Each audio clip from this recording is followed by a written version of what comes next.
كثيرا كثيرا. أما بعد فأعوذ بالله من الشيطان الرجيم. بسم الله الرحمن الرحيم. في بيوت أذن الله أن ترفع ويذكر فيها اسمه بيع عن ذكر الله وإقام الصلاة وإيتاء الزكاة يخافون يوما تتقلب فيه القلوب والأبصار.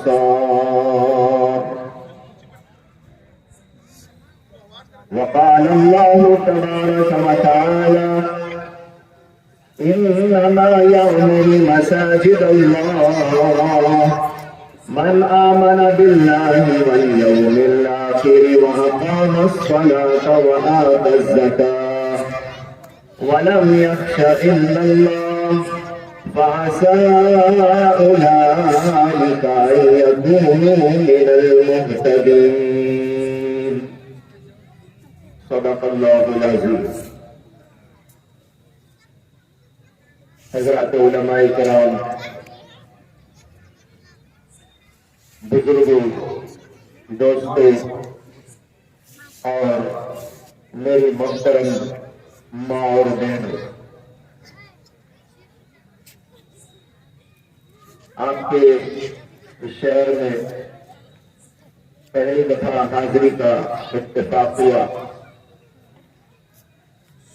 اور یہاں آنے کے بعد آپ لوگوں کی محبت، اظہار تعلق اور ایک اتحاد اور اتفاق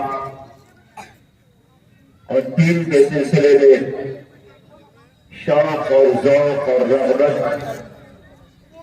اور ایک والہانہ جذبہ دیکھنے کو ملا، جس سے انتہائی خوشی ہوئی، مسرت ہوئی۔ مسلمانوں کا آپس کے اندر اتحاد، اتفاق، دین کے کاموں میں ایک دوسرے کے ساتھ جڑ جانے، تعاون کرنے، ایک دوسرے کی مدد سے اللہ کے دین کو اور اللہ کے دین کے کاموں کو آگے بڑھانے کی فکر، یہ مسلمان کا شہرائے امتیاز ہے۔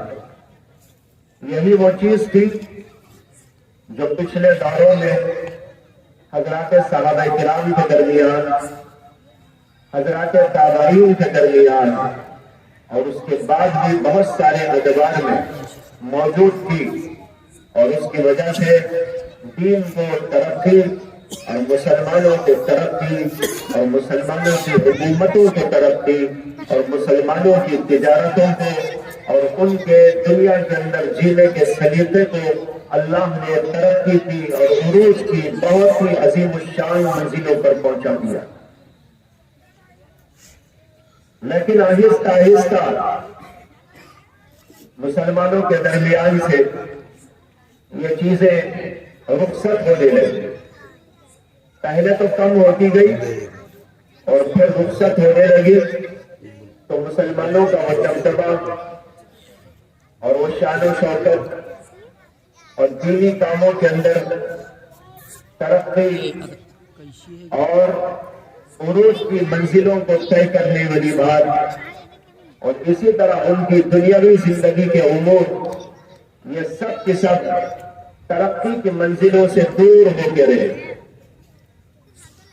میں آپ لوگوں کے ان جذبات کی قدر کرتا ہوں اور آپ کے ان جذبات کو سلام پیش کرتا ہوں، اور اس بات کی امید بھی رکھتا ہوں اور دعا بھی کہ اللہ آپ کے ان جذبات کو برقرار رکھے۔ بزرگان محترم، آج کا یہ اجلاس ایک خاص اور عظیم الشان مقصد کے تحت منعقد ہوا، جس کی وضاحت ابھی آپ نے حضرت مولانا بشیر الحق صاحب قاسمی زید مجدہم سے اور اسی طرح ناظم اجلاس جناب مولانا ابو بکر صاحب سے سنی۔ مقصد یہ ہے کہ آپ کے اس علاقے کی ایک بڑی مسجد جو کسی زمانے میں بڑی تھی لیکن اب وہ چھوٹی ہونے لگی، اور اس کی وجہ سے مسجد کو وسعت دینے اور اس کے اندر مزید تعمیرات کرنے کی فکر کی گئی۔ اسی فکر کو لے کر آپ حضرات کو یہاں پر جوڑا گیا تاکہ ہمیں یہ بتایا جائے اور یہ سمجھایا جائے کہ مسجد کی اہمیت کیا ہے، مسجد کی ضرورت کیا ہے، مسجد کا کام کیا ہے، مسجد کا مقصد کیا ہے، مسجد بنانے کی فضیلت کیا ہے، مسجد کو آباد کرنے کی کیا فضیلت اور اہمیت ہے۔ ان ساری چیزوں پر روشنی ڈالنے کے لیے آج کا یہ اجلاس اور اہم ترین اجلاس منعقد کیا گیا۔ تمام کے تمام مسلمان واقف ہیں کہ اللہ تبارک و تعالیٰ نے ہمیں اور آپ کو ایک بہترین دین عطا کیا ہے جس کا نام ہے دین اسلام۔ یہ دین اسلام ایک مکمل ضابط حیات ہے، مکمل نظام حیات ہے، اور اس مکمل نظام میں انفرادی زندگی کے احکام بھی ہیں، اجتماعی زندگی کے احکام بھی موجود ہیں۔ کچھ کام ہم وہ کرتے ہیں جن میں ہمیں ساتھ میں کسی کو لینے کی ضرورت نہیں، ہم تنہا کرتے ہیں اور تنہا کرنے کی چیزیں ہوتی ہیں، لیکن بہت سارے کام وہ بھی ہوتے ہیں جس میں ہمیں ایک اجتماعیت چاہیے، ایک دوسرے کے ساتھ تعاون چاہیے، ایک دوسرے سے مل جل کر کرنے کی ضرورت پڑتی ہے۔ اللہ نے اپنی شریعت کے اندر دونوں قسم کے احکام پر تفصیلی طور پر روشنی ڈالی ہے اور ہدایات عطا فرمائی ہے کہ تم اگر تنہائی کی زندگی کر رہے ہو، انفرادی زندگی بسر کر رہے ہو تو کس طریقے پر تمہاری زندگی بسر ہو، اور جب تم اجتماعی زندگی بسر کر رہے ہو تو تمہیں کن چیزوں کی ضرورت ہے اور تمہیں کیا چاہیے اور اس زندگی کو تم پورا کیسے کر سکتے ہو۔ اسی اجتماعی زندگی میں ایک بڑا مرحلہ یہ پیش آتا ہے کہ مسلمان اپنی عبادات سے، اپنی معاشرت سے، اپنے معاملات سے اور اپنی دینی زندگی میں نکھار پیدا کرنے کے لیے دعوت، تبلیغ، تدریس، تعلیم، ان تمام چیزوں کو اجتماعیت کے ساتھ میں دنیا کے اندر قائم ہے۔ یہ چیزیں بغیر اجتماعیت کے نہیں ہوتی۔ ایک آدمی تنہا بیٹھ کر بہت سے کام وہ نہیں کر سکتا جو اجتماعی طریقے پر کرنے کے ہوتے ہیں۔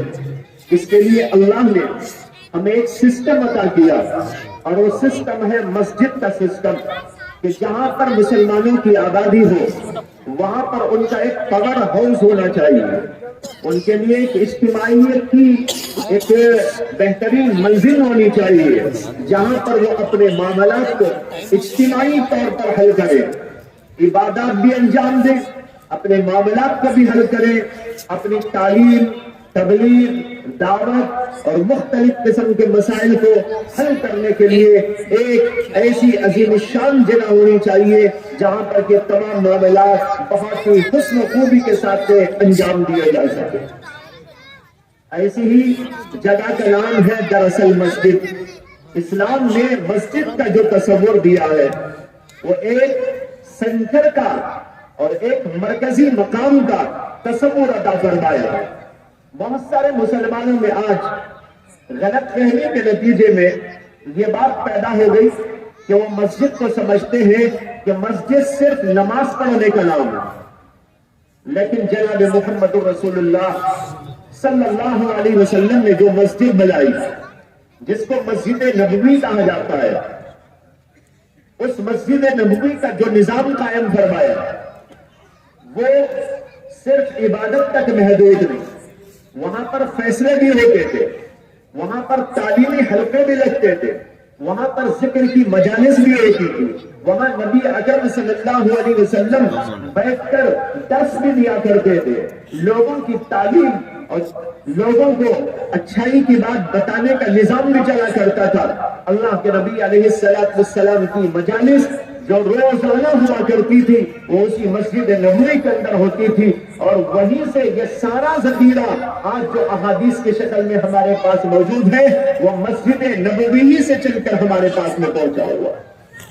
اس سے معلوم ہوا کہ اسلام جو تصور مسجد کا دیتا ہے وہ صرف عبادت تک محدود نہیں، مسجد عبادت گاہ بھی ہے، اور سب سے بڑی اس کی حیثیت تو یہی ہے، اس کے ساتھ وہاں پر تعلیم بھی ہوتی ہے، وہاں پر ذکر کے حلقے بھی لگتے ہیں، وہاں پر دعوت و تبلیغ کی مجلسیں بھی ہوتی ہیں، وہاں پر اگر مسلمانوں کی کوئی مسائل پیش آ جائے تو وہاں پر اس کا حل بھی پیش کیا جاتا ہے، وہاں پر فیصلے بھی کیے جاتے ہیں۔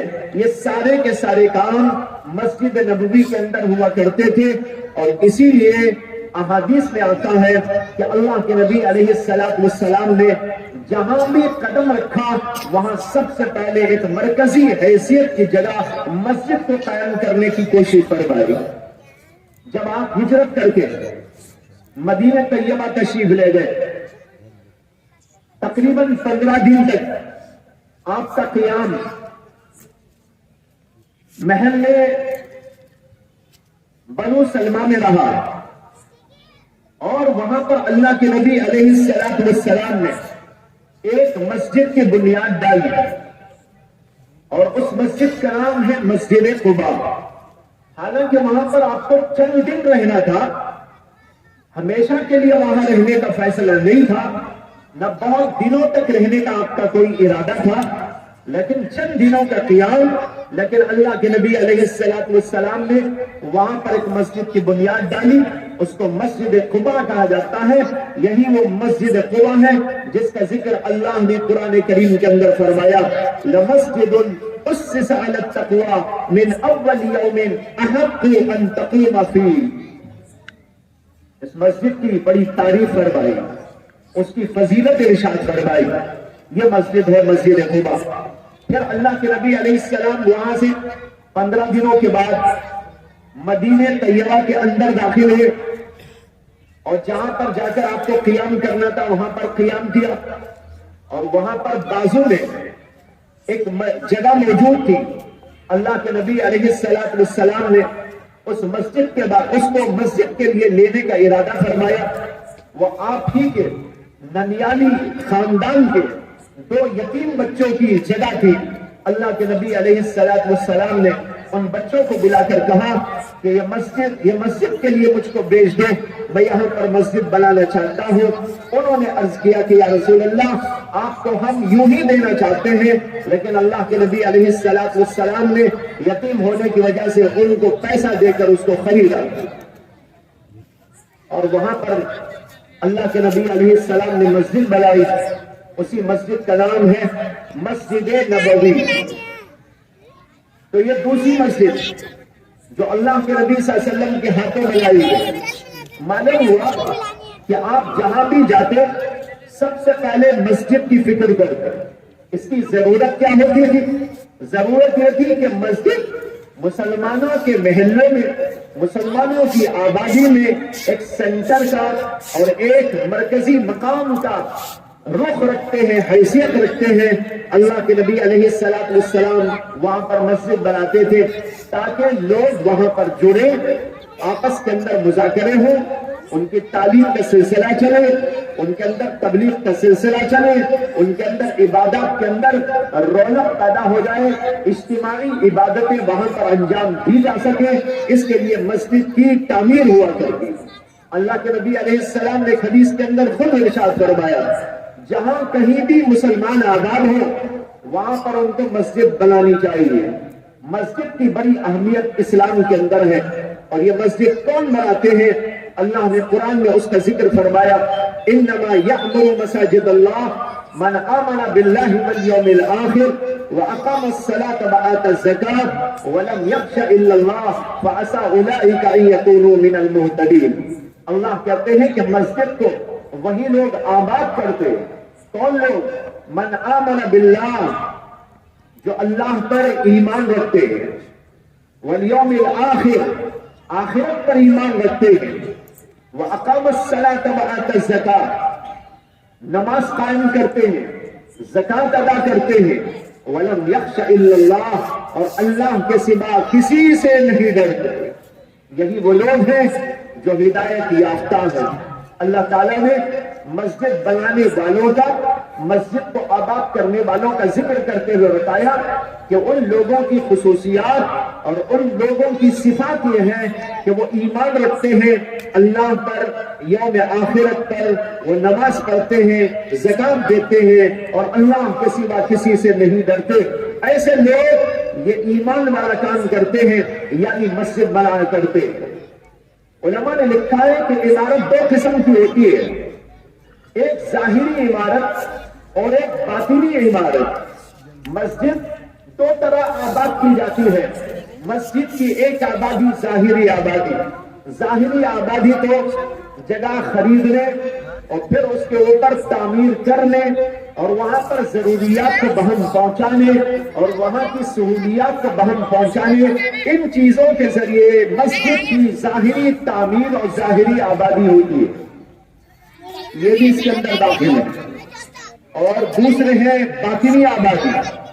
باطنی آبادی مسجد کی ہوتی ہے نماز قائم کرنے سے، ذکر قائم کرنے سے، تلاوت کا اہتمام کرنے سے، دعوت و تبلیغ کی جو ہے نشستیں وہاں پر قائم کرنے سے، ذکر کے حلقے قائم کرنے سے، تعلیم و تعلم کے سلسلے قائم کرنے سے، الغرض یہ جو عبادات ہیں اور نیکیاں ہیں، خیر و بھلائی کے کام ہیں، اس کو وہاں پر جاری کیا جائے تو یہ مسجد کی باطنی آبادی ہوتی ہے۔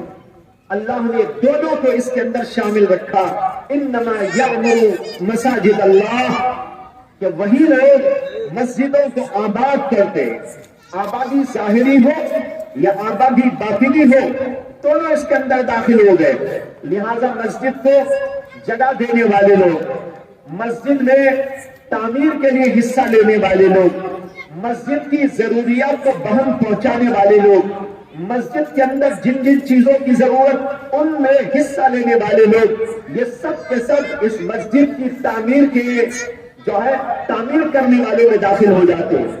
اسی طرح جو لوگ وہاں پر دینی کام کرتے ہیں، لوگوں کو نماز کے لیے بلاتے ہیں، اچھا امام رکھتے ہیں، امام بھی اچھا اور وہ بھی لوگوں کو دین کی باتیں بتاتا ہے، لوگوں کو اس کے لیے جوڑتا ہے، لوگوں کو اس کی طرف رغبت دلاتا ہے اور اس میں تعلیمی حلقے قائم کرتا ہے، ذکر کی مجالس قائم کرتا ہے، دعوت و تبلیغ کا نظام قائم کرتا ہے، وہ بھی اس کے اندر داخل ہو گیا۔ ظاہری تعمیر، باطنی تعمیر، اللہ نے دونوں کے بارے میں کہا یہ وہی لوگ کرتے ہیں جن کے اندر ایمان ہوتا ہے۔ سب سے پہلے تو اللہ پر ایمان، جو اللہ پر ایمان نہ رکھتا ہو وہ مسجد کیوں بنائے گا؟ مسجد تو وہی بنائے گا جو اللہ کو مانتا ہو، جو اللہ کی وحدانیت کو مانتا ہو، جو اللہ کی صفات کو مانتا ہو، جو اللہ تعالیٰ پر یقین رکھتا ہو اور اس کے ساتھ آخرت کو بھی مانتا ہو۔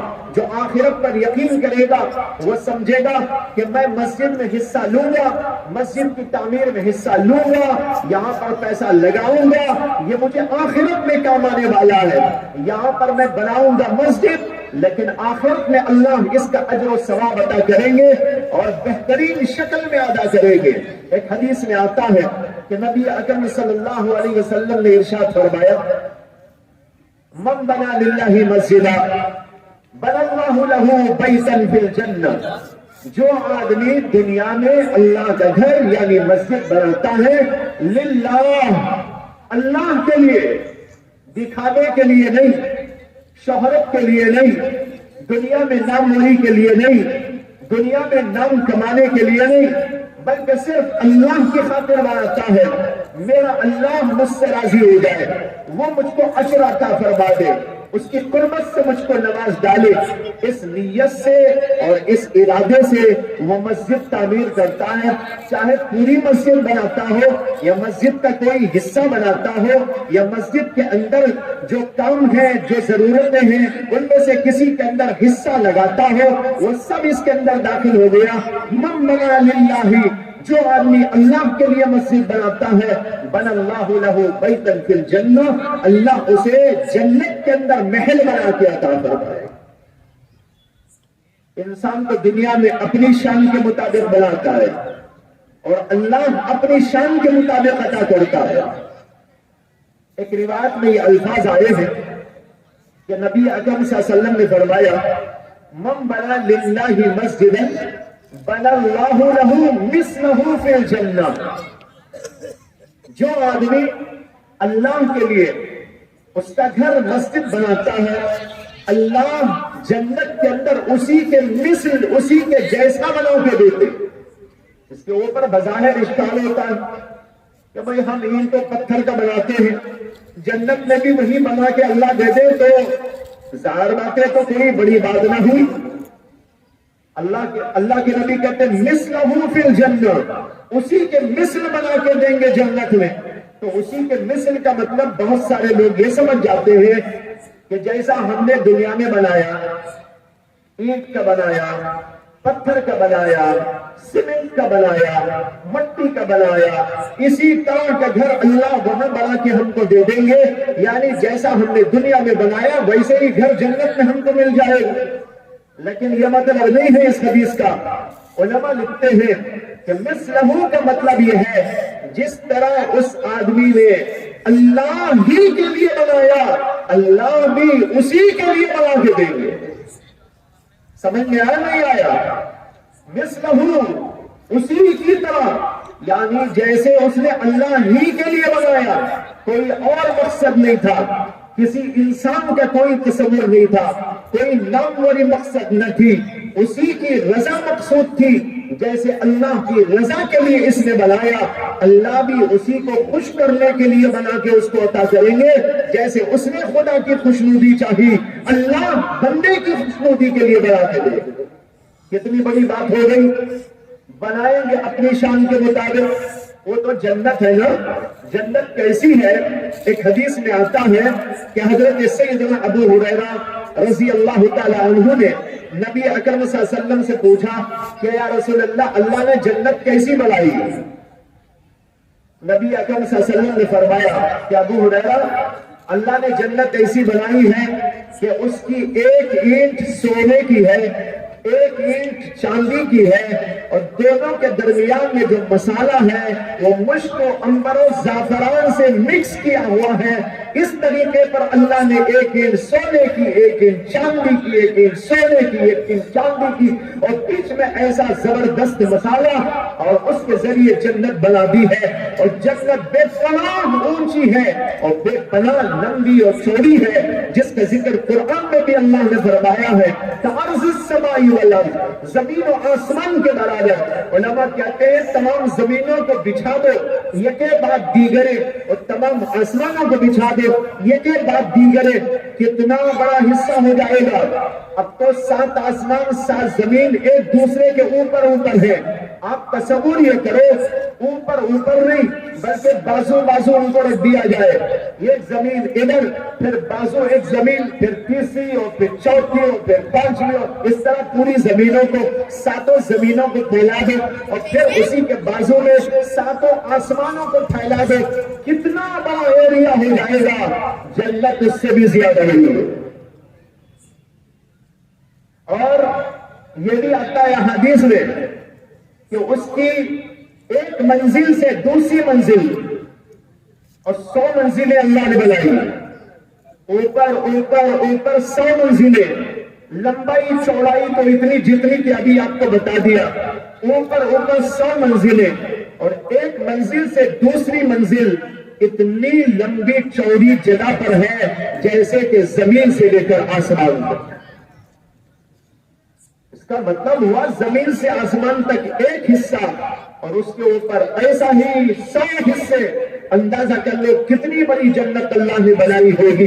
بھائیو یہ جنت ہے، وہاں پر اللہ اپنی شان محل بنا کر اس آدمی کو دیں گے جو مسجد دنیا میں اللہ کے لیے تعمیر کرتا ہے۔ اور یہ نہ سوچو کہ پوری مسجد بنانے پر یہ ثواب ملتا ہے، پوری مسجد بنانے کے اللہ نے کسی کو قابلیت دی ہے، ماشاءاللہ سبحان اللہ، اس کو آگے بڑھنا چاہیے، وہ تنے تنہا بنا دے، اور اگر اس کے اندر اتنی کیپیسٹی نہیں ہے تو وہ اگر آدھی بنا سکتا ہے تو آدھی بنائے، پاؤ بنا سکتا ہے تو پاؤ بنائے، اس سے کم بنا سکتا ہے تو اس سے کم بنائے، جتنی اس کی حیثیت، اپنی اپنی حیثیت کے مطابق آدمی اس کے اندر مال خرچ کر سکتا ہے اور تعمیر میں حصہ لے سکتا ہے۔ اور اس کی دلیل یہ ہے کہ ایک حدیث پاک میں اسی کے اندر جو حدیث ابھی میں نے پڑھی، من بنا للہ مسجدا بنا اللہ لہ مثلہ فی الجنہ، اسی میں یہ لفظ بھی اضافہ ہو کے آیا۔ اللہ کے نبی نے فرمایا من بنا للہ مسجدا ولو کمفحص قطاع بنا اللہ لہ مثلہ فی الجنہ۔ کیا مطلب ہے؟ فرمایا کہ جو آدمی اللہ کا گھر بناتا ہے، اللہ کی خاطر بناتا ہے، ولو کمفحص قطاع، اگرچہ وہ اتنی چھوٹی جگہ ہو جیسے کہ کبوتری کے انڈے دینے کی جگہ۔ کبوتر کتنا ہوتا ہے؟ اتنا سا آپ کے ایک قبضے میں آ جاتا ہے، مٹھی میں آ جاتا ہے، اور وہ انڈا دیتا ہے تو انڈے کی جگہ کتنی ہے؟ مفحص کہتے ہیں انڈا دینے کی جگہ، قطاع کے معنی آتے کبوتری۔ فرمایا کبوتری کے انڈا دینے کی جگہ ہی کے برابر کیوں نہ ہو، اللہ اس کو بھی اسی طرح بنا کے دیں گے اپنے شایع میں۔ اس لیے جو جیسی حیثیت رکھتا ہے اس طرح اپنی حیثیت کے مطابق اس کے اندر مال لگا سکتا ہے۔ نہ غریب کو محروم رکھا گیا، نہ مالدار کو پیچھے رہنے کا کہا گیا، مالدار آگے بڑھے، وہ بھی اپنے شایع نشان اس کے اندر حصہ لے، اپنی حیثیت کے مطابق، اپنی استطاعت کے مطابق، اور جو مالدار نہیں ہے وہ اپنی اپنی حیثیت کے مطابق اس کے اندر لگا سکتا ہے، حتیٰ کہ فقیر بھی اس سے محروم نہیں، اگرچہ وہ کمفحص قطاع، ایک چھوٹا انڈے دینے کی جگہ جتنی ہوتی ہے اتنا ہی مال خرچ کر سکتا ہے، اللہ اس کو بھی عطا فرمانے والے ہیں۔ لیکن شرط ہے اور بڑی کڑی شرط ہے، اور وہ یہ ہے للہ، اللہ کی رضا کے لیے ہونا چاہیے، ناموری کے لیے نہیں، شہرت کے لیے نہیں، دنیا میں لوگوں کے درمیان میں اپنا نام کمانے کے لیے نہیں، اور بلکہ صرف اور صرف اللہ کے لیے ہونا چاہیے۔ تاریخ کے اندر ایک واقعہ لکھا ہے کہ کسی زمانے میں ایک بادشاہ تھا، اس نے مسجد بنانے کا ارادہ کیا کہ میں ایک مسجد بناؤں گا اور تنے تنہا میں ہی بناؤں گا۔ کئی لوگوں نے یہ چاہا، اس کے وزیروں نے، ارکان دولت، ارکان سلطنت نے، کہ ہم بھی کچھ حصہ اس کے اندر لگا دیں، لیکن بادشاہ نے سختی سے انکار کر دیا اور اس نے کہا کہ نہیں، میں یہ مسجد بناؤں گا اور تنے تنہا بناؤں گا۔ چنانچہ مسجد بنایا، عالیشان مسجد، اور اس کے اوپر اپنا نام کندہ کرایا، اپنے نام کے ساتھ مسجد کے اوپر بورڈ لگا دیا، فلاں کی بنائی ہوئی مسجد۔ اس کے بعد اس نے جس رات میں یہ بورڈ لگایا، اسی رات خواب کے اندر دیکھتا ہے ایک اللہ کا فرشتہ آیا ہے، مسجد کو آیا ہے، اسی مسجد کو، جس مسجد کو اس نے بنایا تھا، اور جہاں پر اس کے نام کا بورڈ لگا ہوا ہے، وہاں سے اس کے نام کو مٹا کر ایک بوڑھی عورت کا نام لکھ دیتا۔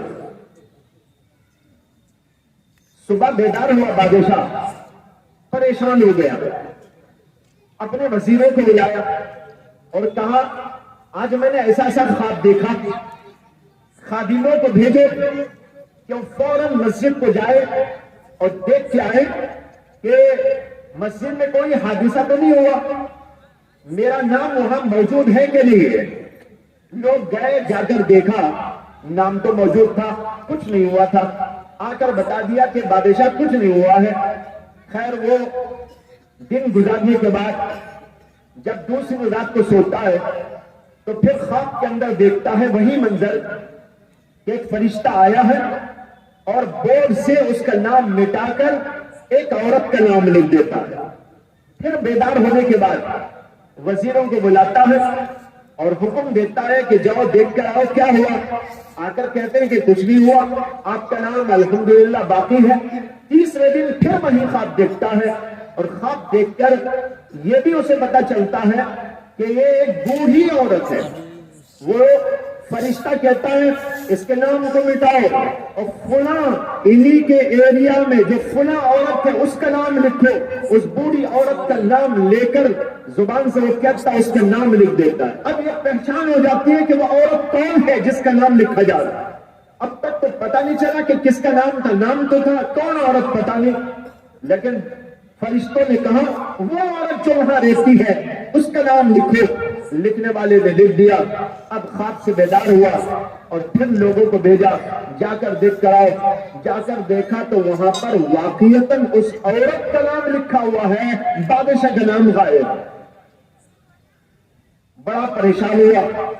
پریشان ہونے کے بعد حکم دیا کہ اس بوڑھی عورت کو بلا کے لایا جائے کہ آخر تحقیق کریں گے کہ معاملہ کیا ہے, اس کا نام کیوں آ گیا ہے. بنایا میں نے, خرچ کیا میں نے, محنت اٹھائی میں نے, سب کچھ میں نے کیا اور کسی کا پیسہ میں نے اس کے اندر نہیں لگایا. آخر اس عورت کا نام یہاں پر فرشتوں کے ذریعے لکھ دینے کا مطلب کیا ہے. بوڑھی عورت کو بلایا گیا. وہ ہاتھ کامتی بادشاہ کے دربار میں حاضر ہوئی. بادشاہ نے اس سے کہا کہ یہ جو میں نے مسجد بنائی ہے تم اس کو جانتی ہو؟ اس نے کہا جی حضور جانتی ہوں. کہا تم نے کچھ حصہ اس کے اندر لگایا تھا؟ اس نے کہا نہیں. کیوں نہیں لگایا؟ آپ نے تو منع کر دیا تھا. ویسے بھی میں فقیر عورت ہوں, میرے پاس ہے ہی کیا کہ آپ مسجد بنائیں اور آپ کی مسجد میں حصے دار بنوں. میری تو ایک قابلیت تھی ہی نہیں. بادشاہ نے کہا اگر تم نے کوئی حصہ اس میں نہیں لگایا تھا تو تمہارا نام میری مسجد کے اوپر لکھا ہوا ہے, اس کی کیا وجہ ہے, کچھ پتا ہے؟ وہ عورت کہنے لگی میں نے کوئی حصہ تو نہیں لگایا, مگر یہ کہہ کر ٹھہر گئی. مگر پہ آ کے رک گئی. بادشاہ نے کہا مگر کیا مگر, مگر کے بعد نہیں تو بولے. تو وہ عورت ڈرتے ڈرتے کہنے لگی مگر یہ ہوا کہ ایک دفعہ میں یہاں سے جا رہی تھی, جب یہ مسجد تعمیر ہو رہی تو مسجد کے قریب میں جو جانور رہتے تھے جن کے اوپر گاڑیوں میں کچھ سامان لاد کے لایا جاتا تھا, گھوڑے تھے, گدھے تھے, وہ ادھر بندھے ہوئے تھے اور ان کے سامنے پانی کے ٹب رکھے ہوئے تھے. لیکن وہ پانی کے ٹب جانوروں کے منہوں سے ذرا دور تھے. تو چلتے چلتے میں نے دیکھا یہ جانور جو آپ کے جانور ہیں اور مسجد کے لیے کام کر رہے ہیں, مسجد کے لیے ساز و سامان اٹھا کے لا رہے ہیں, ان کو پانی کی ضرورت ہے لیکن ان کا پانی ان کے منہوں سے دور رکھ دیا گیا ہے. تو میں آگے بڑھی تھی اور میں نے صرف اللہ کی خاطر ان کو ذرا قریب کر کے جانوروں کو پانی پلا دیا تھا. بس یہی میرا مگر ہے, اس کے سوا میں نے کوئی کام نہیں کیا. بادشاہ کہنے لگا سارا راز سمجھ میں آ گیا, میں نے مسجد بنائی, خرچ میں نے کیا, سب کچھ میں نے کیا, لیکن میری نیت تھی میرا نام ہو جائے, میری نیت تھی میرا بورڈ لگ جائے, دنیا کے اندر میرا نام روشن ہو جائے. اور تو نے یہ کام کیا, اگرچہ بظاہر بہت معمولی کام, لیکن تجھے کسی کے نام کی کوئی پرواہ نہ تھی, تجھے اپنا نام روشن کرنا مقصود نہیں تھا, محض اللہ کے لیے تو نے کیا. چونکہ مسجد ہی کے کام کے یہ جانور تھے, ان کو پانی پلانا گویا کہ مسجد ہی کی خدمت کرنا ہے. اب مجھے سمجھ میں آ گیا کہ تیرا نام وہاں کیوں رکھا گیا ہے.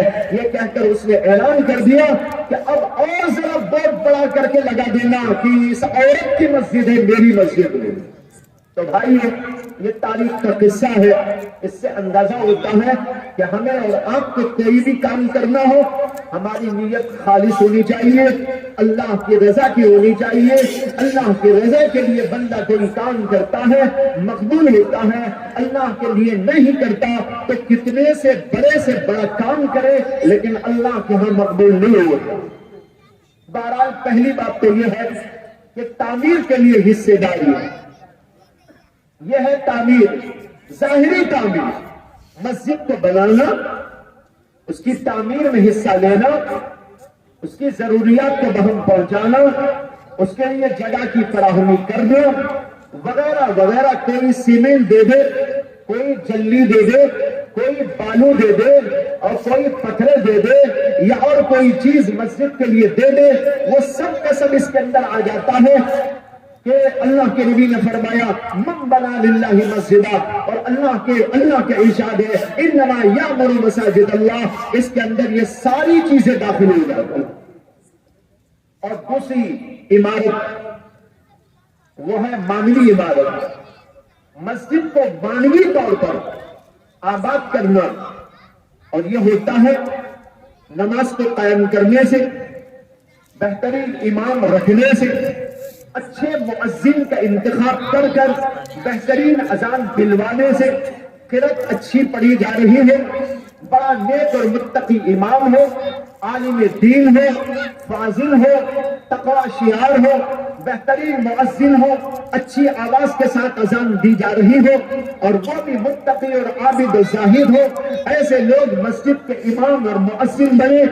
لوگ جو آتے ہیں ان کے پیچھے نماز پڑھنے کی کوششیں ہوتی ہیں. ایک حدیث میں آتا ہے کہ اللہ کے نبی صلی اللہ علیہ وسلم نے فرمایا تم میں سے اگر کسی کو خواہش ہو کہ وہ کسی نبی کے پیچھے نماز پڑھے تو اس کو چاہیے کہ وہ کسی متقی امام کے پیچھے نماز پڑھے. معلوم ہوا مسجد کی آبادی, مسجد کی باطنی رونق وہ دراصل نماز سے ہوتی ہے, امام سے ہوتی ہے, مؤذن سے ہوتی ہے. آج کل لوگ مسجدیں تو بناتے ہیں بڑی عالیشان, لیکن مسجد کے اندر امام جو رکھتے ہیں وہ عالیشان نہیں ہوتا, وہ متقی عابد و زاہد عالم اور فاضل نہیں ہوتا. اسی طرح مؤذن کو رکھتے ہیں تو وہ کوئی عالم بھی نہیں ہوتا, حافظ بھی نہیں ہوتا, الفاظ بھی اس کے درست نہیں ہوتے, آواز بھی اس کی اچھی نہیں ہوتی. بہترین آواز والا, بہترین انداز والا, بہترین سیاہ, بہترین صفات والا, اخلاق و کردار والا, عمل والا ایسا آدمی مؤذن ہوتا ہے تو بھائیے اس کی بات میں اثر بھی ہوتا ہے. عرض یہ کرنا ہے کہ مسجد کی باطنی آبادی ان سے ہوتی ہے, یہ بھی اس کے اندر داخل ہے جس کو اللہ نے کہا انما یامر مساجد اللہ. دونوں کی طرف توجہ دینے کی ضرورت ہے, اس لیے کہ صرف مسجد کو ظاہری طور پر بنا کر چھوڑ دینا یہ کافی نہیں ہے, بلکہ اس کے ساتھ اس کو آباد رکھنا. ہندوستان میں کئی مسجدیں ایسی ہیں جہاں کبھی لوگوں نے نماز پڑھی تھی, آہستہ آہستہ آبادی کم ہوتی چلی گئی, لوگوں نے نماز کے اندر غفلت برتنی شروع کر دی. آج وہ مسجدیں ویران پڑی ہوئی آج بھی ہے. میں خود کئی مسجدوں کو دیکھا ہوا ہوں جہاں پر مسجدیں شکوہ کر رہی ہے, مسجدیں شکایت کر رہی ہے, واویلا کر رہی ہے, بل بلا رہی ہے. اور یہ نہ سوچو کہ اگر ہم نماز نہیں پڑھتے تو مسجد کو کوئی اثر نہیں ہوتا, مسجد اس کا اثر لیتی ہے. حضرت مولانا حکیم علومت تھانوی نے اپنا واقعہ بیان کیا ہے کہ جب وہ کانپور کے اندر رہا کرتے تھے تو وہاں پر ایک مسجد کو توڑ کر جو ہے مسجد نئی بنانے کی فکریں کی جا رہی تھی. وہاں 2 میناریں تھی, پہلے مسجد کے اندر 2 میناریں تھی. جس دن اس کو توڑا گیا تو ایک مینار دوسرے مینار سے معانقہ کر رہی ہے, گلے مل کے رو رہی ہے کہ اب تک تو ہم ساتھ تھے, اب ختم ہو گئے. اس سے معلوم ہوتا ہے ان میں بھی شعور ہوتا ہے, ہر چیز کے اندر شعور ہوتا ہے. زمین میں شعور ہے, آسمان میں بھی شعور ہے, چاند سورج میں بھی شعور ہے, پتھروں میں کنکریوں میں بھی شعور ہے, ان پھولوں میں بھی شعور ہے. ہم کو جو بے شعور نظر آتے ہیں وہ سب کے سب با حیات بھی ہیں, باشعور بھی ہیں, لیکن ہم کو شعور نہیں ہے, اس لیے ہم ان کو بے شعور سمجھتے ہیں. یہ اصل میں ہماری بے شعوری کی بات ہے. ہمارے اندر اتنا شعور نہیں کہ ان کو ہم جانیں. قرآن کریم کہتا ہے وَإِن مِّن شَيْءٍ إِلَّا يُسَبِّحُ بِحَمْدِهِ وَلَٰكِن لَّا تَفْقَهُونَ تَسْبِيحَهُ. کوئی چیز ایسی نہیں جو اللہ کی تسبیح نہ بیان کرتی ہو. زمین ہو، آسمان ہو، چاند سورج ہو، تنکے ہو، پتھر ہو، کنکری ہو، یہ سب کی سب چیزیں اللہ کی تسبیح پڑھتی ہیں، اللہ کی تعریف بیان کرتی ہے. وَلَٰكِن لَّا تَفْقَهُونَ تَسْبِيحَهُمْ. لیکن تم ان کی تسبیح کو نہیں سمجھتے، تم بے شعور ہو، وہ باشعور. تو بہرحال اگر ہم مسجدوں کو آباد نہ کریں، مسجد کو افسوس ہوتا ہے، مسجد روتی ہے، مسجد پڑھاتی ہے، اللہ سے بد دعا بھی کرتی ہے. چنانچہ حدیث کے اندر یہ مضمون آیا ہے، اللہ کے نبی صلی اللہ علیہ وسلم نے فرمایا کہ جس علاقے میں مسجد ہو اور اس مسجد کو لوگ آباد نہ کریں، وہاں نماز پڑھنے کے لیے نہ جائیں، تو وہاں کی یہ مسجد وہاں کے آس پاس آباد لوگوں پر بد دعا کرتی ہے. اے اللہ، انہوں نے یہاں ہونے کے باوجود مجھ کو بے رونق کر دیا، مجھ کو بے آباد کر دیا، مجھ کو ویران کر دیا. اے اللہ، تو ان لوگوں کو ویران کر دے. یہ بد دعا ہوتی ہے مسجد کی.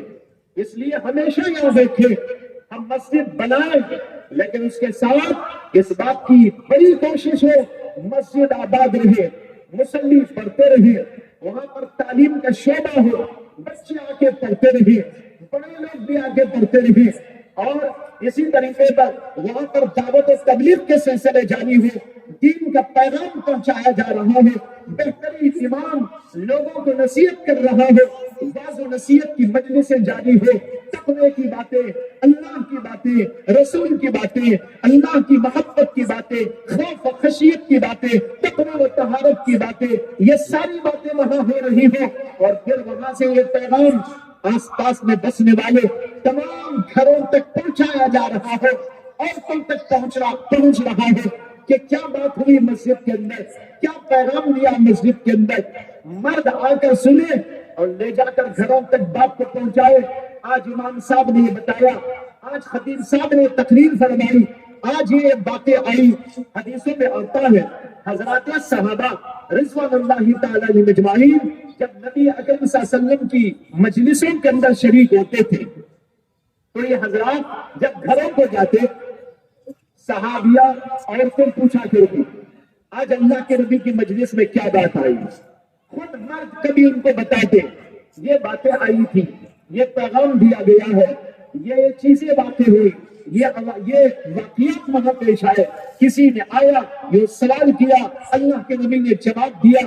ایک حدیث میں آتا ہے کہ نبی اکرم صلی اللہ علیہ وسلم کی مجلس تھی، آپ نے صحابہ کرام سے پوچھا کہ اے لوگوں مجھ کو یہ بتاؤ کہ عورت کے حق میں سب سے زیادہ بہترین چیز کیا ہے. اے لوگوں مجھ کو یہ بتاؤ کہ عورت کے حق میں سب سے زیادہ بہترین چیز کیا ہے. حضرات صحابہ سوچتے رہ گئے، کوئی بات ان کی سمجھ میں نہیں آئی. کچھ دیر کے بعد مجلس برخاست ہو گئی، صحابہ کرام اٹھ کر اپنے اپنے گھروں کو تشریف لے گئے، اللہ کے نبی بھی اپنے گھر تشریف لے گئے. جب حضرت علی کرم اللہ تعالی وجہہ اپنے گھر میں گئے تو وہاں پر جا کر حضرت فاطمہ الزہرا رضی اللہ تعالی عنہا سے بات چیت میں بیٹھے. حضرت فاطمہ الزہرا نے پوچھا آج اللہ کے نبی کی مجلس میں کیا باتیں ہوگی، یہاں پر عورتیں بھی موجود ہیں، وہ سنیں. جب کوئی آپ کا گھر کا آدمی، چاہے وہ بیٹا ہو، چاہے وہ شوہر ہو، یا تمہارا باپ ہو، یا تمہارا کوئی اور سوا گھر کا کوئی آدمی مسجد کو جا کر، خطبے کو جا کر، دینی مجلسوں کے اندر جا کر واپس گھر آئے، اس سے پوچھو آج خطیب نے کیا کہا، آج امام نے کیا بتایا، آج دینی حلقوں میں کیا گفتگو ہوئی. حضرت فاطمہ الزہرا رضی اللہ تعالی عنہا نے حضرت علی سے پوچھا آج اللہ کے نبی کی مجلس کے اندر کیا باتیں ہوئی. حضرت علی نے کہا آج اللہ کے نبی علیہ السلام نے ہم لوگوں سے ایک سوال کیا، لیکن ہم میں سے کسی کو بھی اس کا جواب سمجھ میں نہیں آیا. حضرت فاطمہ نے کہا کیا سوال تھا؟ حضرت علی نے کہا سوال یہ تھا کہ عورت کے حق میں سب سے زیادہ بہترین چیز کیا ہے؟ لیکن ہماری سمجھ میں نہیں آیا، یہاں تک کہ مجلس برخاست ہو گئی۔ حضرت فاطمہ الزہرا فرمانے لگی حضرت علی سے کہ اگر تم مجھ سے یہ وعدہ کرو کہ اللہ کے نبی صلی اللہ علیہ وسلم کو میرا جواب سناؤ گے اور میرے حوالے سے اس کو سناؤ گے تو میں تم کو اس کا جواب بتاتی ہوں۔ حضرت علی نے کہا کہ ضرور بتائیے، میں اللہ کے نبی علیہ السلام کو پیش کروں گا اور تمہارے نام کے ساتھ پیش کروں گا۔ تو حضرت فاطمہ الزہرا نے فرمایا عورت کے حق میں سب سے زیادہ بہترین چیز یہ ہے کہ عورت کی نگاہ کسی غیر محرم پر نہ پڑے اور کسی غیر محرم کی نگاہ عورت پر نہ پڑے۔ کہا یہ سب سے بہترین چیز ہے عورت کے لیے۔ حضرت علی خوش ہو گئے اور پھر اس کے بعد دوسرے دن مجلس کے اندر حاضر ہوئے۔ اللہ کے نبی علیہ السلام کے صحابہ جمع ہو گئے، اللہ کے نبی بھی تشریف لائے۔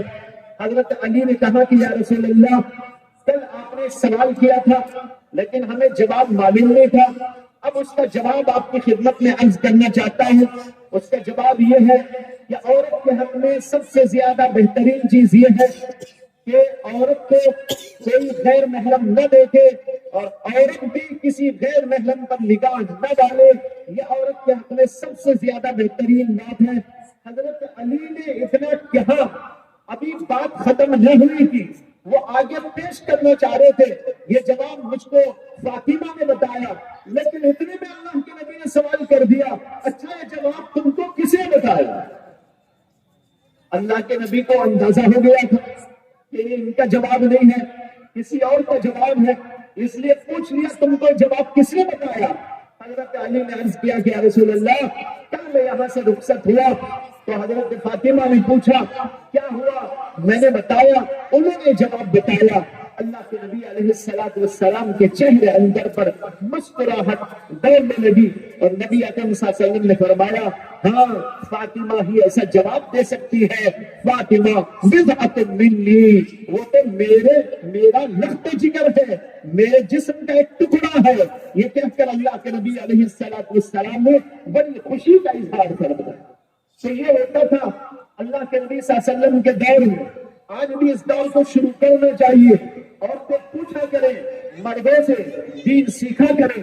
تو غرض یہ کہ مسجد ایسی ہے جہاں پر یہ سارے سلسلے ہیں، تعلیم کا سلسلہ، تعلم کا سلسلہ، ذکر کا سلسلہ، تلاوت کا سلسلہ، امام بڑا بہترین اور وہ لوگوں کو واضح نصیحت کے ذریعے لوگوں کے دلوں کو کھٹانے والا، لوگوں کے دلوں کو پاک و صاف کرنے والا، اللہ سے ملانے والا، اللہ تعالیٰ سے تعلق جوڑنے والا ایسا امام لوگوں کو لے کر یہ سارے کام کر رہا ہو۔ اب بتاؤ مسجد کتنی آباد ہوگی اور لوگوں کی آبادی دل کے لحاظ سے کہاں تک پہنچ جائے گا۔ یہ ہے باطنی رونق اور باطنی آبادی مسجد کی، یہ دونوں ہونا چاہیے۔ جب مسجد ایسی بن کر رہے گی بھائیوں، یہ مسجد چار طرف رونق پھیلاتی ہے اور اس کے ذریعے دین اللہ کا گھر گھر پہنچتا ہے، لوگوں کی اصلاح ہوتی ہے، لوگوں کو اللہ سے تعلق پیدا ہوتا ہے۔ آج مسجدوں کا حال ہم نے ایسا کر دیا، مسجد تو بنا دیتے ہیں لیکن اس کے بعد 2 رکعت نماز پڑھ کر مسجد کو تالا لگا کے چلے جاتے ہیں، وہاں پر نہ تعلیم ہے، نہ تعلم ہے، نہ ذکر ہے، نہ تلاوت ہے، نہ کوئی اور سلسلہ موجود ہے، دل کو کھنگالنے کی کوئی بات نہیں ہو رہی ہے، اسلام کا کوئی نظام نہیں ہے، دعوت و تبلیغ کا کوئی سلسلہ نہیں ہے، جس کا انداز ایسا ہو وہاں دور دور تک کوئی رونق نہیں رہتی۔ اگرچہ مسجد کھڑی ہوئی ہو لیکن مسجد کی باطنی رونق ختم ہو جاتی۔ جہاں یہ سارے سلسلے ہو پھر تو کیا کہنا۔ حضرت سیدنا ابو ہریرہ رضی اللہ تعالیٰ عنہ بات کرتے ہیں کہ نبی اکرم صلی اللہ علیہ وسلم ایک بار مسجد نبوی تشریف لائے، آپ نے دیکھا وہاں پر کچھ لوگ ادھر بیٹھے ہیں، کچھ لوگ ادھر بیٹھے ہوئے ہیں۔ اللہ کے نبی علیہ السلام نے ایک حلقے والوں سے پوچھا تم کیا کر رہے ہو؟ انہوں نے کہا اللہ کے رسول ہم اللہ کی یاد میں بیٹھے ہیں، اللہ کے ذکر میں بیٹھے ہیں۔ معلوم ہوا صحابہ کا ایک حلقہ ذکر کے حلقے قائم کر کے بیٹھتا تھا۔ اللہ کے نبی دوسری طرف گئے، ان سے پوچھا تم کیا کر رہے ہو؟ انہوں نے کہا یا رسول اللہ ہم تعلیم و تعلم میں لگے ہوئے ہیں، ایک آدمی دوسرے کو سکھاتا ہے، دوسرا آدمی دوسرے سے سیکھتا ہے، سیکھنے سکھانے کا سلسلہ جاری ہے۔ اللہ کے نبی علیہ السلام اسی حلقے کے اندر بیٹھ گئے اور کہنے لگے میں تم میں سے ہوں، وہ بھی میرا حلقہ، میں تم میں سے ہوں، وہ کہہ کر اللہ کے نبی علیہ السلام بیٹھ گئے۔ معلوم ہوا وہاں ذکر کے حلقے، وہاں تعلیم و تعلم کے حلقے، اللہ کے نبی کی مجلسیں، جس سے کہ دین پھیلا، جس سے کہ ساری دنیا کے اندر اصلاح کا نظام جاری ہوا، یہ سب کچھ وہاں پر ہوتا تھا۔ اور اسی کے ساتھ ایک اور بات بھی ہوتی تھی، وہ یہ کہ کوئی مسئلہ مسلمانوں کے درمیان میں پیش آ گیا، مسلمان مسجد میں آتے تھے، اللہ کے نبی کی خدمت میں آتے تھے، مسجد نبوی میں بیٹھ کر فیصلے کیے جاتے تھے۔ احادیث کے اندر اس کا ذکر موجود ہے، اللہ کے نبی صلی اللہ علیہ وسلم فیصلے کیا کرتے تھے، کوئی بھی فیصلہ ہو وہاں مسجد میں آتا تھا۔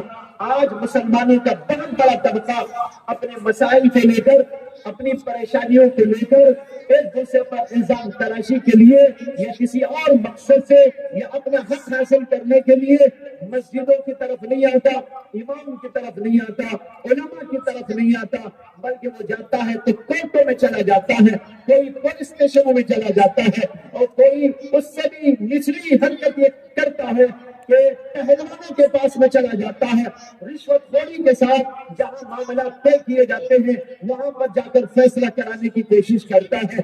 بھائیو، مسلمان کا کام یہ ہے اللہ کی طرف آئے، اللہ کے رسول کی طرف آئے، دین کی طرف آئے، اپنا ہر مسئلہ اللہ کے قانون کے مطابق حل کرنے کی کوشش کرے۔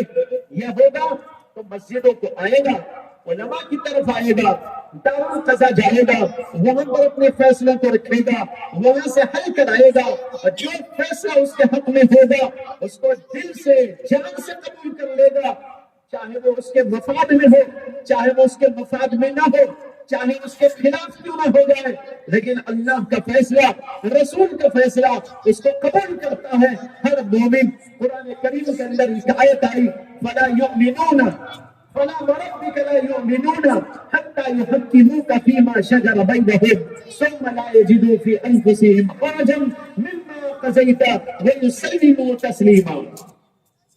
اللہ کہتے ہیں فَلَا وَرَبِّكَ، آپ کے رب کی قسم ہے، لا يؤمنون، یہ لوگ مسلمان نہیں ہو سکتے، حتی یحکموک فیما شجر بینہم، جب تک کہ وہ اپنے آپسی اختلافی معاملات میں آپ کو حکم اور آپ کو فیصل تسلیم نہ کر لے، حتی یحکموک فیما شجر بینہم ثم لا یجدوا فی انفسہم حرجا مما قضیت، اور پھر جو بھی فیصلہ آپ دے دے ان کے خلاف دے دے یا ان کی موافقت میں دے دے، اس پر ان کے دلوں میں وہ کوئی تنگی نہ پائے بلکہ دل و جان سے اس کو قبول کرے۔ وَيُسَلِّمُوا تَسْلِيمًا، جو آدمی مسلمان ہوتا ہے وہ اللہ کے فیصلے کو، اللہ کے رسول کے فیصلے کو، جو مسجدوں میں بیٹھ کر، مدرسوں میں بیٹھ کر، دارالقضاء میں بیٹھ کر قرآن و حدیث کی روشنی میں دیا جاتا ہے، اس کو دل و جان سے قبول کرتا ہے۔ روایات میں آتا ہے کہ یہ آیت اس خاص موقع پر نازل ہوئی تھی جبکہ ایک مسئلہ پیش آیا تھا، ایک آدمی منافق تھا، ظاہری طور پر دعوے دار کہ میں مومن ہوں، آمنت باللہ، آمنت بالیوم الاخر کہنے والا، لیکن دل کے اندر ایمان نہیں تھا، منافق آدمی تھا، اور ایک یہودی تھا۔ ان دونوں کے درمیان ایک زمین کے مسئلے میں اختلاف پیدا ہو گیا۔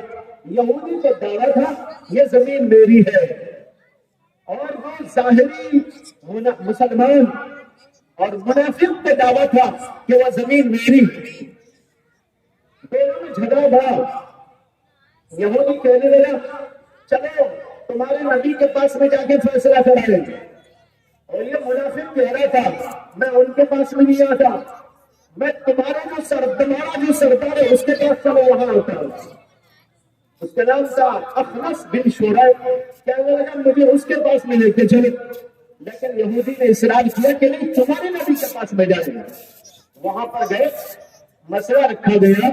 اللہ کے نبی نے دونوں کی باتیں سنی, دونوں کے دلائل سنے. اس کے بعد آپ نے یہ حق کا فیصلہ کیا یہ زمین اس مسلمان یعنی منافق مسلمان کی نہیں ہے بلکہ یہ یہودی کی زمین ہے. وہاں سے نکل کر باہر منافق کہنے لگا مجھے فیصلہ منظور نہیں, چلے عمر سے فیصلہ کرائیے.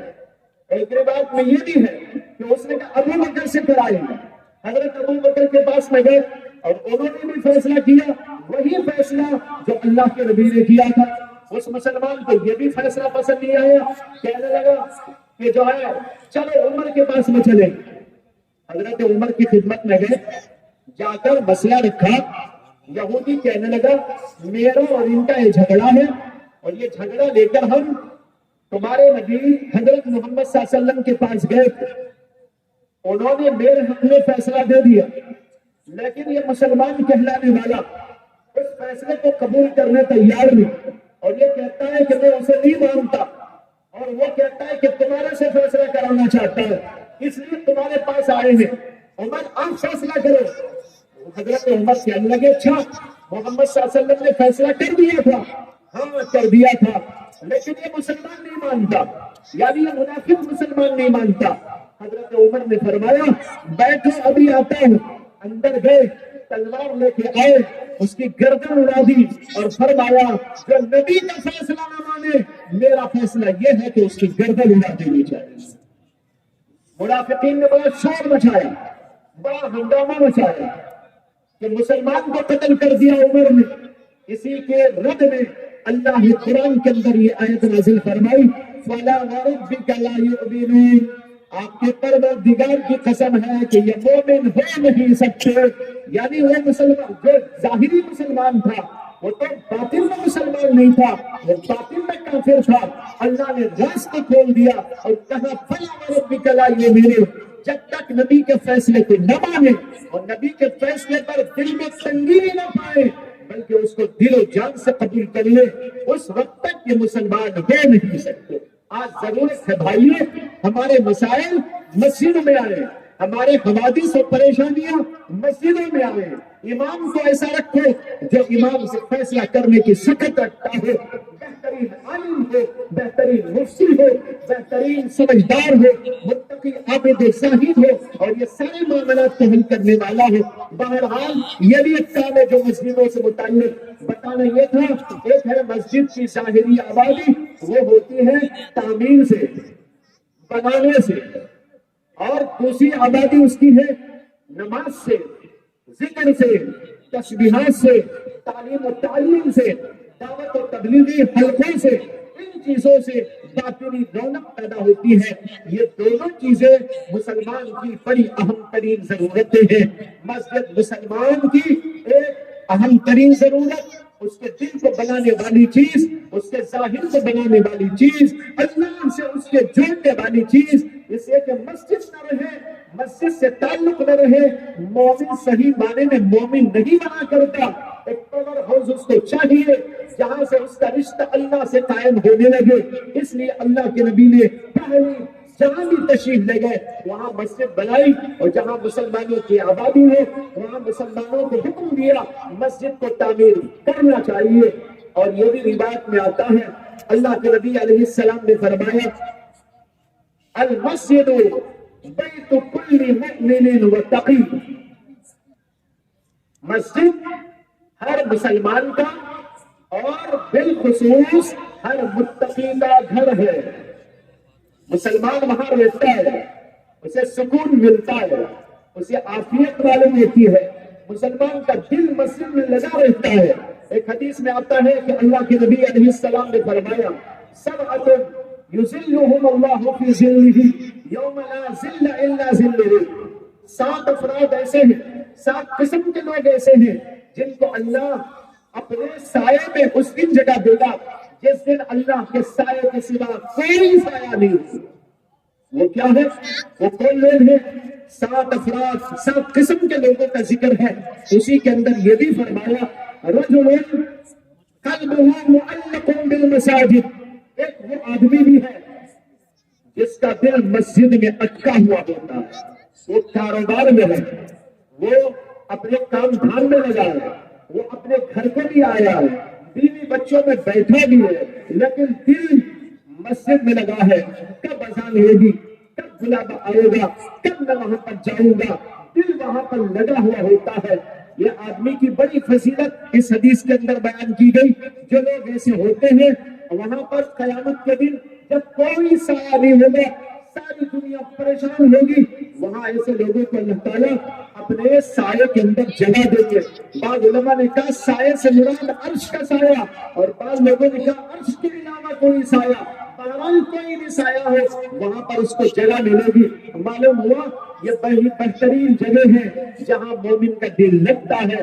وہاں مومن کا دل اس لیے لگتا ہے وہاں اللہ سے تعلق پیدا ہوتا ہے، وہاں اللہ سے رشتہ بنتا ہے، وہاں بیٹھ بیٹھ کر اللہ اس کو یاد آتا ہے.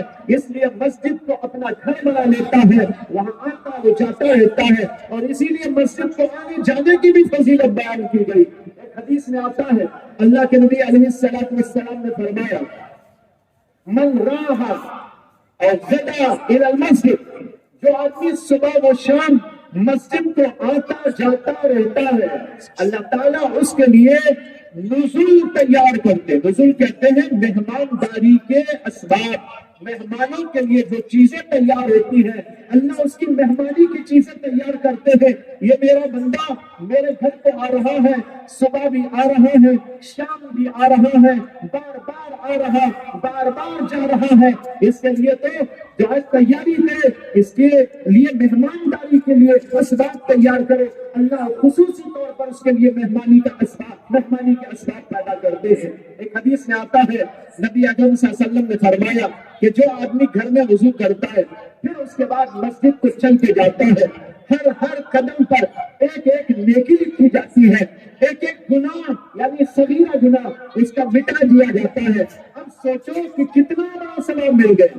اسی لیے ایک حدیث میں یہ بھی آیا کہ جس آدمی کا گھر مسجد سے دور ہوتا ہے وہ بہت زیادہ اللہ سے قربت پا لیتا ہے.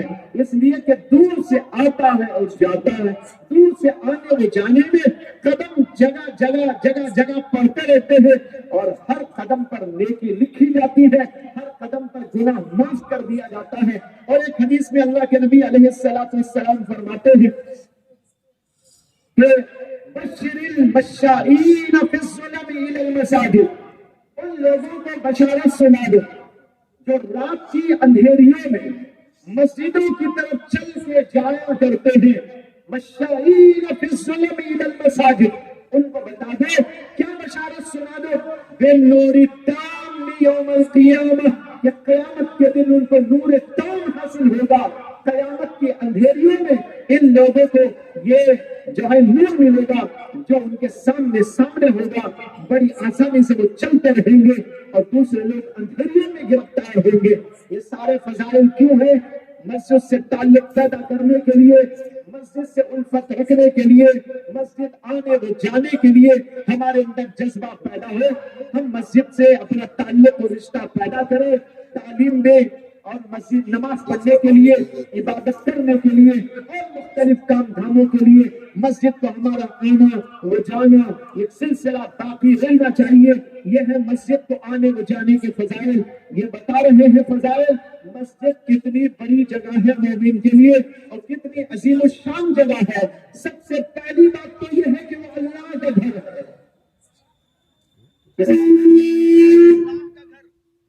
جو اللہ کا گھر ہے اس کے بارے میں کیا کہنا؟ اللہ کا گھر، اللہ کی تجلیات کا گھر. اللہ کے گھر کا مطلب یہ نہیں کہ اللہ وہاں رہتے ہیں. اللہ کے گھر کا مطلب ہے وہ اللہ کی رحمتیں نازل ہوتی ہیں، اللہ کی توجہات نازل ہوتی ہے، وہ اللہ کی برکتیں نازل ہوتی ہیں، وہ اللہ کے احکام کا سلسلہ جاری رہتا ہے. یہ مطلب ہے اللہ کا گھر. یہ اللہ کا گھر ہے، اس کا رشتہ اللہ سے قائم ہے، اس کی نسبت اللہ سے قائم ہے. اتنی بڑی بات مسجد کو حاصل، تو اس لیے مسجد بہت عظیم الشان جگہ ہے۔ ایک حدیث میں آتا ہے، ایک صحابی اللہ کے نبی علیہ السلام کی خدمت میں آئے اور انہوں نے کہا یا رسول اللہ ای البلاد افضل یا ای البلاد خیر، یعنی شہروں کی جگہوں میں سے سب سے زیادہ بہترین جگہ کون سی ہے؟ اور یہ بھی پوچھا کہ شر البلاد، سب سے زیادہ بدترین جگہ کون سی ہے؟ اللہ کے نبی علیہ السلام نے فرمایا مجھے نہیں معلوم تمہارے سوال کا جواب کہ سب سے زیادہ بہترین جگہ کون سی ہے اور سب سے زیادہ بدترین جگہ کون سی ہے، اس کا جواب مجھے معلوم نہیں ہے، جبریل آئیں گے تو پوچھ کر بتاؤ گا۔ وہ آدمی چلا گیا۔ کسی وقت جبریل امین علیہ السلام تشریف لائے، نبی اکرم صلی اللہ علیہ وسلم نے ان سے پوچھا کہ جبریل یہ بتاؤ سب سے زیادہ بہترین جگہ کون سی ہے اور سب سے زیادہ بدترین جگہ کون سی؟ حضرت جبریل فرمانے لگے کہ اے محمد مجھے بھی نہیں معلوم ہے، میں اللہ سے پوچھ کر بتاؤں گا۔ اس سے یہ بھی معلوم ہوا کہ جو چیز معلوم نہ ہو اس کے بارے میں کہہ دینا چاہیے کہ مجھے نہیں معلوم۔ دیکھو نبی کہہ رہے ہیں مجھے نہیں معلوم اور جبریل بھی کہہ رہے ہیں کہ مجھے نہیں معلوم، تو اگر کوئی مولانا کہہ دے کہ مجھے نہیں معلوم تو اس میں کون سی حیرت کی بات یا کون سے تعجب کی بات یا کون سی ان کی توہین کی بات؟ جو نہیں معلوم آدمی کہتے کہ مجھے نہیں معلوم۔ مشہور ایک واقعہ ہے حضرت امام ابو یوسف کا، جو امام اعظم ابو حنیفہ کے استاد ابو حنیفہ رحمۃ اللہ علیہ کے شاگرد اور اپنے زمانے کے قاضی القضات ہارون الرشید کے زمانے میں، ان کے پاس ایک بوڑھی عورت آئی اور اس نے آ کر کہا کہ قاضی صاحب مجھے یہ مسئلہ بتا دیجئے۔ امام ابو یوسف نے کہا لا ادری، میں نہیں جانتا۔ اس نے دوسری بات پوچھی، امام ابو یوسف نے کہا لا ادری، یہ بھی میں نہیں جانتا۔ اس نے تیسرا مسئلہ پوچھا، انہوں نے کہا لا ادری، یہ بھی میں نہیں جانتا۔ اس نے کئی مسائل پوچھے اور ابو یوسف کا جواب تھا لا ادری لا ادری لا ادری، یعنی میں نہیں جانتا۔ اور بوڑھی عورت تھی اور بوڑھوں کو غصہ بہت آتا ہے نا، اب تو جوانوں کو بھی بہت آتا ہے۔ پہلے کہتے تھے بوڑھوں کو بہت غصہ آتا ہے، لیکن اب تو جوانوں کو بھی بہت غصہ آتا ہے۔ وہ بوڑھی عورت غصے میں بھر گئی اور امام ابو یوسف سے خطاب کرتے ہوئے کہا کہ تم کیا قاضی بن کے بیٹھے ہو، جب تمہیں یہ بھی نہیں آتا، یہ بھی نہیں آتا، یہ بھی نہیں آتا، تو پھر تم تنخواہ کیسے لیتے ہو؟ تمہارے لیے تنخواہ لینا حلال کیسے ہو گیا؟ امام ابو یوسف رحمۃ اللہ علیہ غصہ نہیں ہوئے، اس بوڑھی عورت کو انہوں نے سنبھالا اور کہا کہ امی جان غصہ نہیں ہونا، میری بات سن لیجئے۔ اس کے بعد میں انہوں نے کہا میں جو تنخواہ لیتا ہوں وہ صرف میری ادریوں کی تنخواہ ہے، میں جو تنخواہ لیتا ہوں وہ صرف میری ادریوں کی تنخواہ ہے۔ کیا مطلب جو جانتا ہوں اس کی تنخواہ لیتا ہوں، اور اگر میں اپنی نا ادریوں کی یعنی اپنی جہالتوں کی اور اپنی ناواقفتیوں کی تنخواہ بھی لینے لگا تو ہارون کا خزانہ تو ایک طرف رہا، اگر قارون کا خزانہ بھی ہو تب بھی ناکافی ہوگا۔ بڑا بہترین جواب دیا۔ تو بہرحال اللہ کے نبی صلی اللہ علیہ وسلم نے کہا مجھے نہیں معلوم، اور پھر جبریل کو پوچھا تو انہوں نے کہا مجھے بھی نہیں معلوم، میں اللہ سے پوچھوں گا۔ جبریل گئے اور اللہ سے پوچھا، اللہ نے کہا جاؤ محمد صلی اللہ علیہ وسلم کو بتا دینا کہ سب سے زیادہ بہترین جگہ مساجد ہے اور سب سے زیادہ بدترین جگہ وہ بازار ہے، یہ ہے مسجد۔ تو بھائیوں یہ مسجد کی فضیلت، اہمیت اور ضرورت بھی آپ کو بتا دی، اور میں نے یہ بھی بتا دیا کہ مسجد میں ہونا کیا چاہیے، ظاہری تعمیر کے ساتھ اس کی باطنی تعمیر کا سامان یہ سب ہو، اور ہم مسجد بنا کر اس طریقے پر مسجد کو آباد رکھیں تو انشاءاللہ آپ کا ایک پورا علاقہ جگمگا اٹھے گا۔ مجھے امید ہے کہ یہاں بیٹھنے والے تمام افراد اس مسجد جو آپ کے علاقے کی بننے جا رہی ہے اس کے اندر ہر آدمی اپنا ضرور حصہ لے گا، اور کوئی اس میں پیچھے نہیں رہے گا، اور ہر آدمی کوشش کرے گا اپنی حیثیت کے مطابق ضرور بھی ضرور اس کے اندر حصے دار ہو، وہ اپنی اپنی حیثیت کو دیکھے۔ ایک بات یہ بھی بتا دو، کوئی صاحب کہنے لگے وَلَوْ تَمَتْ فَصِيحَتَاتٍ، اتنی فضیلت تو آ گئی ہے کہ اگر کبوتری کے انڈے دینے کی جگہ کے برابر بھی کوئی مسجد میں حصہ لے لے گا تو کافی ہے اس کے لیے، مجھے تو عالیشان مکان جنت کے اندر مل جائے گا، اگر میں اتنا بھی حصہ لے لوں تو بڑے سے بڑا مالدار بھی، لکھ پتی، کروڑ پتی، ارب پتی بھی سوچنے لگے مجھے بھی کمت پھنسی خطاب کافی ہے، تو یہاں ان کے لیے عرض کر دوں کہ بھائی آپ کے لیے کافی نہیں ہے، آپ سوچئے اپنی حیثیت کے مطابق۔ یہ ان لوگوں کے لیے کہا گیا جن کے پاس کچھ نہیں ہے، وہ بھی اگر مسجد میں حصے دار بننا چاہے، کوئی فقیر سے فقیر بھی حصہ دار بننا چاہے، اللہ کے نبی نے اس کو بھی محروم نہیں رکھا، اگر وہ تھوڑا سا 1 پیسہ لا کے دے دے، 10 پیسہ لا کے دے دے، اس کا بھی قابل قبول ہوگا۔ اور جو آدمی اپنی حیثیت کے مطابق 10 پیسے بھی دے گا تو اللہ اس کو جنت میں محل بنا کے دے دیں گے۔ لیکن جو لاکھوں کا مالک ہے، جو کروڑوں کا مالک ہے، جو اربوں کروڑوں کا مالک ہے، وہ بھی اگر 10 پیسے لا کے دے گا تو بات ٹھیک نہیں ہوگی۔ وہ اپنی شان کے مطابق دے، یہ اپنی شان کے مطابق دے، ہر آدمی اپنی اپنی شان کے مطابق دے، اللہ اسے اپنی شان کے مطابق عطا کرے۔ شان پر مجھے ایک قصہ یاد آ گیا، ایک فقیر تھا، وہ جا رہا تھا، بھیک مانگتے مانگتے جا رہا تھا، چلتے چلتے راستے میں ایک بہت بڑا دروازہ نظر آیا، عظیم الشان محل تھا، دیکھا کہ اتنا عظیم الشان دروازہ ہے، اتنا عظیم الشان محل ہے، یہاں بھیک مانگوں گا تو زیادہ بھیک ملے گی، اب تو چھوٹے چھوٹے دروازوں سے ہو کے آیا ہوں، یہ تو بہت بڑا دروازہ ہے، اس لیے یہاں تو بھیک بہت ملے گی، اس لیے جا کر کھٹکھٹانے لگا، بہت دیر کے بعد دروازہ کھلا، یہ اللہ کا بندہ مانگ رہا تھا اللہ کے نام سے کچھ دے دے، فقیر آیا ہے اللہ کے نام سے کچھ دے دے، تو دروازہ بہت دیر کے بعد میں کھلا اور اسے 10 پیسے دیے گئے، اتنا بڑا دروازہ، اور 10 پیسے خیرات اس کو دی گئی۔ خیر دروازے سے 10 پیسے دینے کے بعد دروازہ بند ہو گیا، یہ فقیر گیا اور کہیں سے کلہانی لے کے آیا اور اس دروازے کو توڑنے لگا، دھن آواز آ رہی ہے، مار رہا ہے، کچھ دیر کے بعد پھر دروازہ کھلا، ارے یہ کیا ہو رہا ہے، کون ہمارے دروازے کو توڑ رہا ہے؟ اس نے کہا میں یہی فقیر ہوں جس کو 10 پیسے دیے گئے تھے، کہاں ہمارا دروازہ کیوں توڑ رہا ہے، دماغ خراب ہو گیا تیرا؟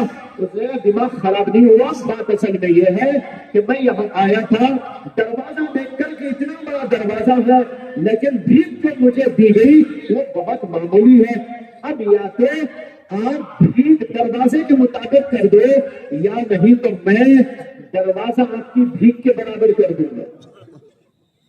اس نے کہا یا تو بھیک دروازے کے برابر کر دو یا نہیں تو میں تمہارا دروازہ تمہارے 10 پیسے کی بھیک کے برابر کر دوں گا، دروازہ اتنا بڑا اور بھیک اتنی چھوٹی۔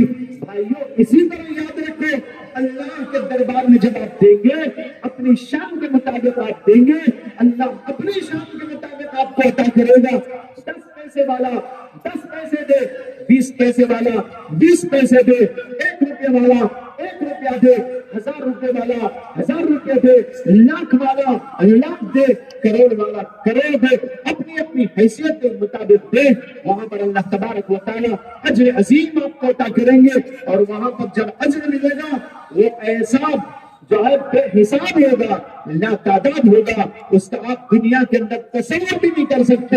جو آدمی اخلاص کے ساتھ وہاں پر دیتا ہے اللہ کے لیے، وہاں پر اس کو وہ دیا جاتا ہے جس کا ہم تصور نہیں کر سکتے۔ بخاری کے اندر حدیث موجود ہے، اللہ کے نبی علیہ السلام نے فرمایا کہ جو آدمی ایک کھجور دیتا ہے اللہ کے راستے میں، یعنی اس کا ہی اس کی حیثیت تھی، اس لیے اس نے دیا، اب وہ ایک کھجور اللہ اپنے ہاتھ میں رکھ کر اس کو پالتے ہیں، کیا فرمایا؟ اللہ اسے اپنے ہاتھ میں رکھ کر اس کو پالتے ہیں اور اسے بڑا کرتے ہیں، یہاں تک کہ احد پہاڑ کے برابر ہو جاتا ہے۔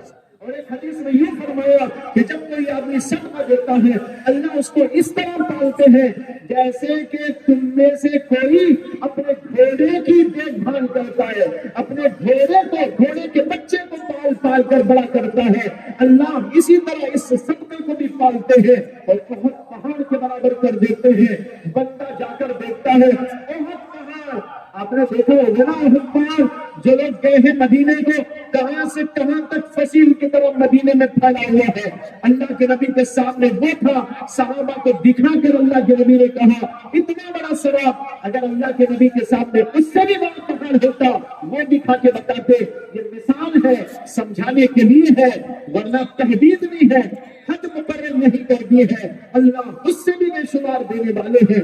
تو بھائیو یہ ہے اللہ کے ہاں اجر کا مقام، اس لیے ہمیں بڑھ چڑھ کر اس میں حصہ لینا چاہیے۔ مجھے امید ہے آپ سب حضرات ضرور اپنا نام لکھائیں گے اور اس تشریف کے موقع پر ہر آدمی کوشش کرے گا کہ وہ آگے آئے، اور یہ بھی بتاؤں جو سب سے پہلے آگے بڑھے گا وہ ساروں کا ثواب بعد میں پانا شروع کر لے گا۔ اب بتانا شروع کریں، مولانا انشاءاللہ تشکیل بھی کریں گے اور نام بھی لکھتے جائے گا۔